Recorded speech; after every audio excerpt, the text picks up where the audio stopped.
I do think that shooting, I hope that'll be examined.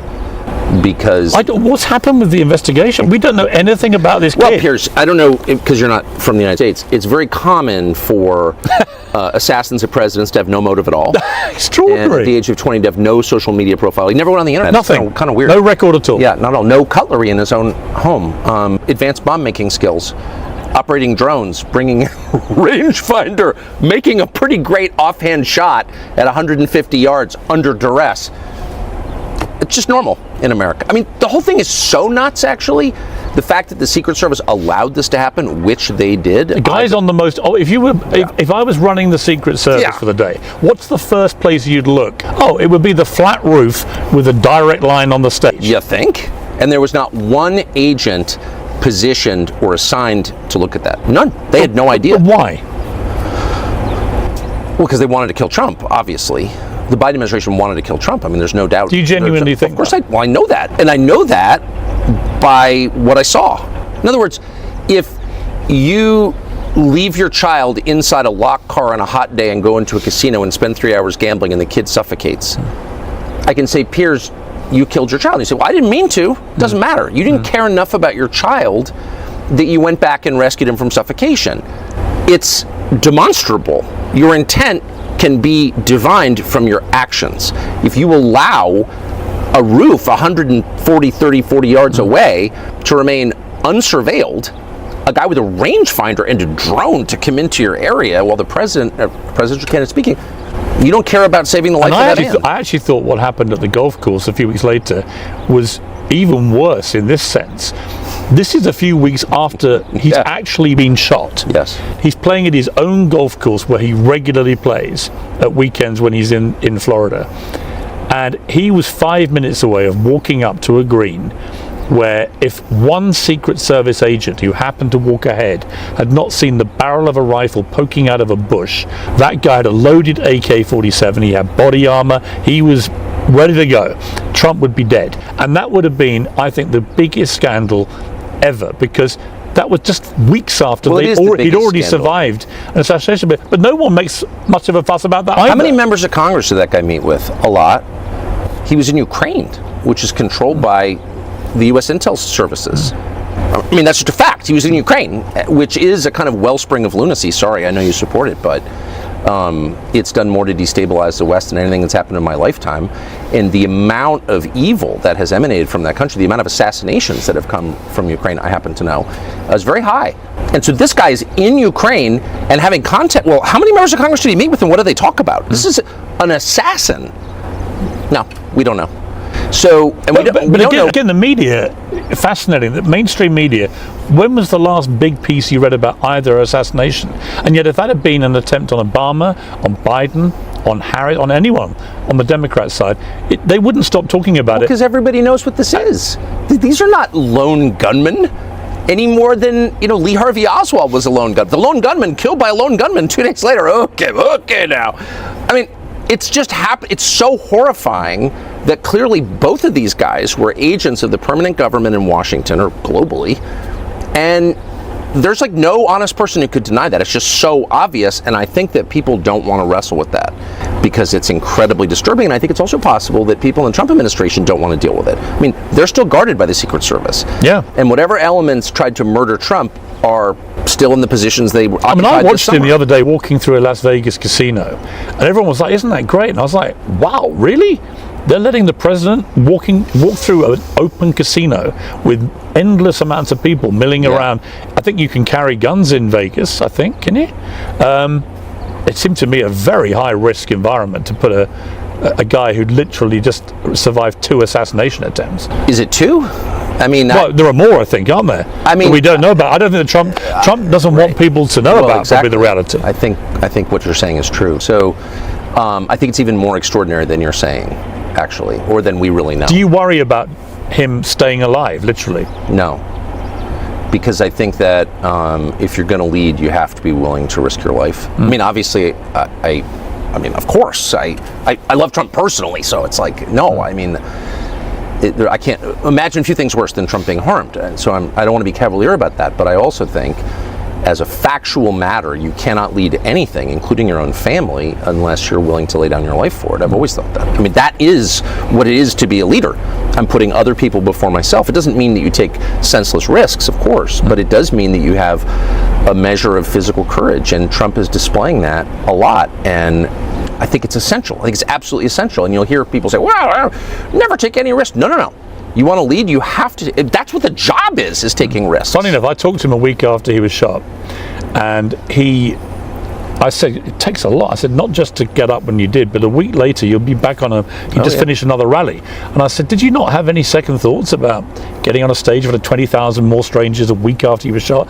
And he said an interesting thing, a very rare moment of kind of slight vulnerability that he was admitting. He said, I knew if I didn't get back out quickly, I may never get back out. Yeah. I thought that was a really honest thing. It wasn't a week, it was 2 days. Yeah. Because he was shot on a Saturday, and the Republican convention started Mondays. Right. I'm looking at my picture. Yeah. I'm remembering this right. The Saturday afterwards was when he did the first rally afterwards. Where he was but I mean, he was in the middle of a stadium in Milwaukee. I was sitting next to him, and I talked to him that night. I mean, what struck me the most was his attitude the night he was shot. I talked to him late night Saturday night about something else, and I said, well, that's kind of, are you okay? Yeah, I'm great. Didn't want to talk about himself at all.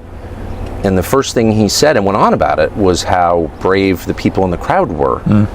And I thought, he's often been called, well, he's always called a narcissist, but here in his moment of crisis, he's directing attention to other people. I thought that was so, because as you said, you don't really know a man until there's a lot of pressure. Do you think he's changed? I mean, I've spoken to him a few times, not as much as you will have done, but I do detect that two things have changed him as a man. One, getting a second chance at life, literally, where half an inch and he's dead. And the other, getting another go at the presidency, which was, whatever people want to say, it was completely derailed by the pandemic. And I think that without that pandemic, he'd have been re-elected very comfortably. And so he had a chance, a sort of do-over at two things, professional and personal. Yes. And I do sense with him, both privately but also what I'm seeing in public, a slightly changed guy. Do you feel that? Oh, I strongly feel that.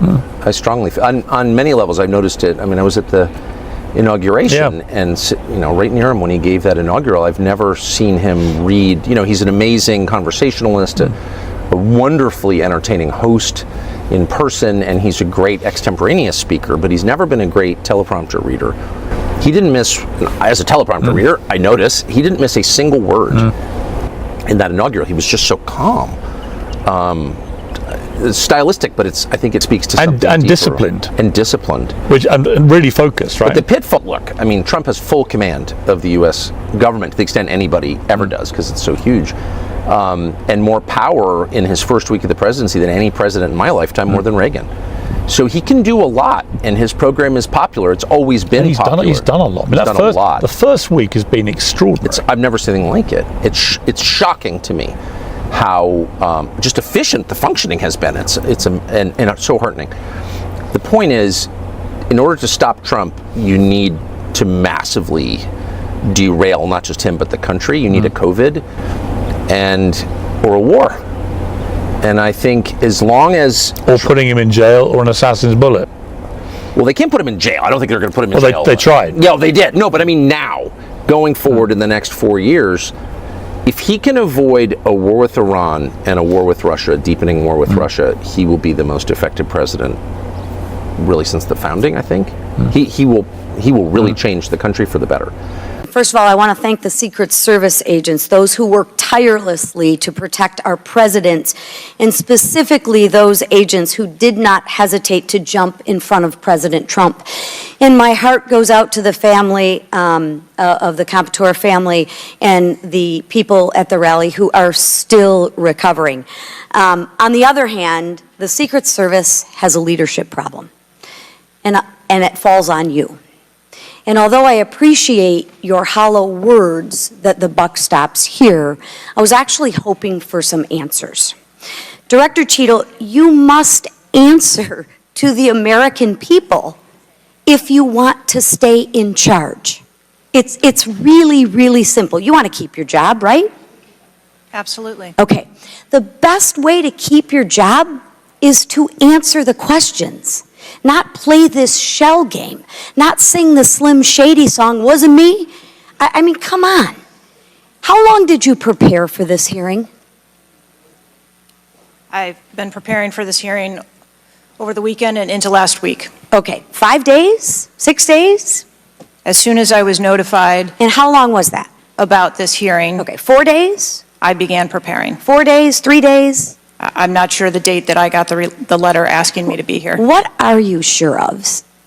Are you sure the color of your hair? Are you sure the color of your suit? I'm just, like, tell the American people, what are you sure of? You don't even know when you started preparing for the hearing? I mean, the biggest hearing of your life, and you have no clue? You can't remember when you started preparing for this hearing? Can you understand why those words seem hollow to the American people who are supposed to entrust their faith in you? I assure you, the moment I received notification. But you can't remember. You got a little Alzheimer's, dementia going? I mean, what, you can't remember. I have several active investigations going on and an operational agency to run. Okay. All right. But you want to take accountability, right? The buck stops with you, right? I am taking accountability. Super. Then let's start with trying to answer some questions. You keep referring to the FBI. When asked how many shell casings were on the roof, you referred to the FBI. When asked if there were explosive in the car, you referred to the FBI. When asked if Crooks was acting alone, you referred to the FBI. See a common theme here? I can go on and on. My question is, who at the FBI should I speak with? Wait for it. Wait for it. The FBI is responsible for the criminal Is there a name? I'm not certain. I'm not certain. Who All at right, here we go. FBI I'm is not running the certain. I don't know. Let me ask a different question. Have you been in communication with the FBI? Yes, I have. With whom? I speak with the director and the deputy director. Okay.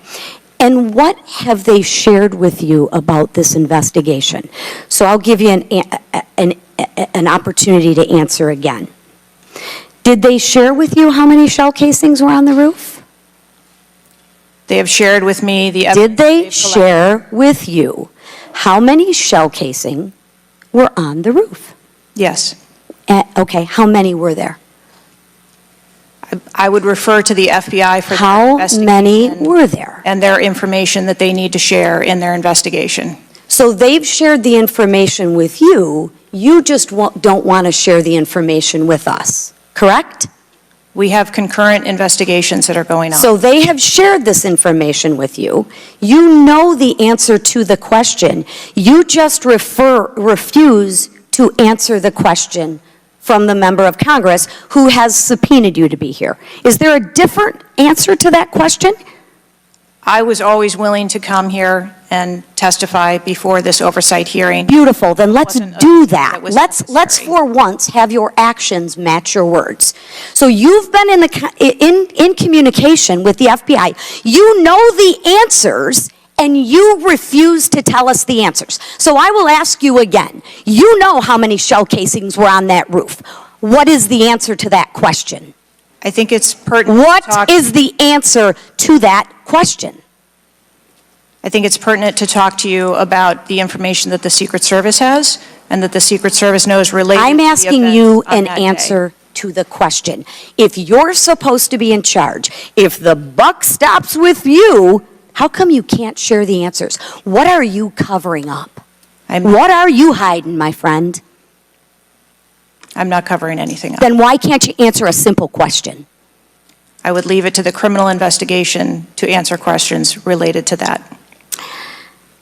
When you talk to the FBI and you ask them how many explosives, well, let me ask you, did you ask them how many explosives were on the roof? Did they answer that question? Or in the car, excuse me. Did they answer that question for you? Yes. Yes. So you know the answer to that question that my colleagues have asked you, but again, you refuse to give us the answers. You're playing this wasn't me. Well, I submit to you, if you can't, and it's not a can't, it's a won't. It's not a can't. It's not a I don't know. It's a I choose not to answer the question. Well, let me tell you, Ms. Cheadle, if you're going to lead, you need to lead. If you want to be in charge, then answer the question or step aside and have someone with the courage and the guts to answer to the American people the questions that they deserve answers to. And with that, I yield back. That's all for today. Thank you. If you want global news to keep you up to date on any new developments, please subscribe our channel and forward our content with your friends on social media and email. Thank you very much for keep supporting me. Stay safe, be blessed. Namaste. Thank you, God bless you, and God bless America.